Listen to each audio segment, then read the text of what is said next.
Dahil tapos na nga mga kakulit, lagyan ng mga poste ang paligid ng ating munting bahay kubo. Kaya naman ngayong araw nga na ito mga kakulit ay maglalagay naman nga sila papa ng mga kawayan. O diba mga kakulit, at kung makikita nyo nga ay napakaganda na nga ng bakod ng ating munting bahay kubo. Kaya naman sa video nga na ito ngayon mga kakulit ay maagap na nga pumunta si papa sa hardware para bumili nga ng pako na gagamitin nga sa pagbabakod. Dahil ngayong araw nga pala na ito mga kakulit ay maglalagay na nga pala sila papa ng mga kawayan. Kaya naman nang makabili na nga siya ng mga pako na gagamitin nila sa pagbabakod, ay dumiretso na nga rin sila mga kakulit dito sa ating munting bahay kubo. At kung makikita nyo nga pala mga kakulit ay hindi nila ako kasama dahil ngayong araw nga pala na ito mga kakulit ay meron nga akong pasok. Kaya naman si mama, si papa at ang aking bunsong kapatid nga lamang ang pumunta sa ating munting bahay kubo. Bali ang makakatulong nga pala mga kakulit dito ni papa sa pagbabakod ay ang aking tito na kapatid nga ni mama. At syempre mga kakulit, bago nga ang lahat ay nagwalis nga muna si papa dito sa harapan ng ating munting bahay kubo. At syempre mga kakulit, dahil kasama nga nila ang aming prinsipe na Pogi, kaya naman nagdala nga sila ng mga tinapay at prutas. Dahil kung matatanong nyo nga mga kakulit ay ang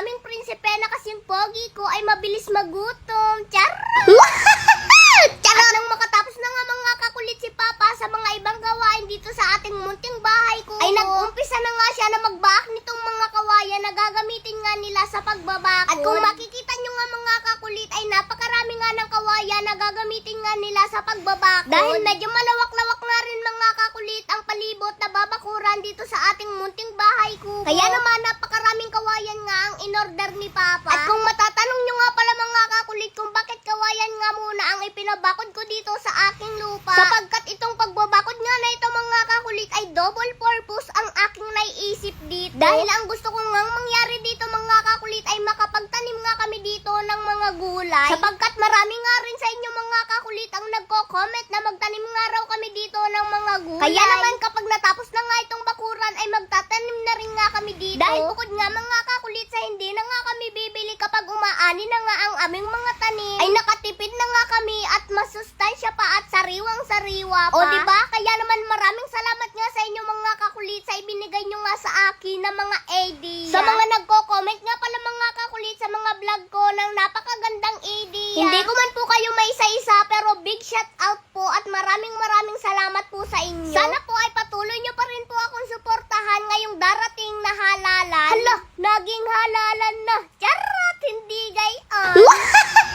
Charot! Bali sa mga oras nga pala na ito mga kakulit ay medyo malawak na nga rin ang nabakuran nila papa. Sobrang nagpapasalamat nga pala ako mga kakulit dahil ngayon nga ang binabakuran na nga ni papa ay sarili na namin. Sapagkat dati nga mga kakulit kapag nagbabakod nga pala si papa ay hindi sa amin at nagpapaupa lamang siya. Pero ngayon nga mga kakulit sa awa ng Diyos ay nagkaroon na nga kami ng sarili naming babakuran. O diba mga kakulit, sana naman soon kayo rin. At kung hindi nyo nga natatanong mga kakulit ay ito nga ang kauna-unahan kong napundar sa larangan ng aking pagbablog. At sana naman mga kakulit sa susunod ay sariling bahay na nga namin ang aming maipupundar. Para naman maranasan ko mga kakulit kung gaano nga ba kasarap ang tumira sa sarili kong bahay. Napakasarap din nga mga kakulit sa pakiramdam na sa mura kong ang edad ay nakakapagpundar na nga ako ng mga ganitong bagay. Na noon ay ang akala ko ay hanggang pangarap na lamang. Pero ngayon ay eto at abot kamay na pangarap na. Charot, hindi gayon.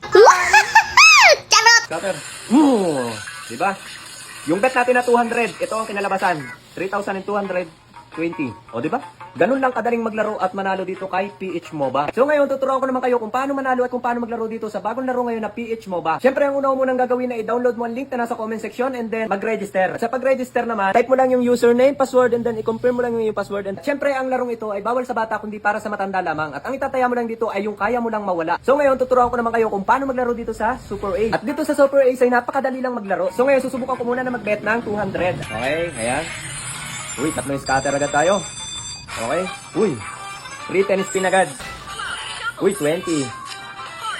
160. 260. Okay. 120. Uy, 240.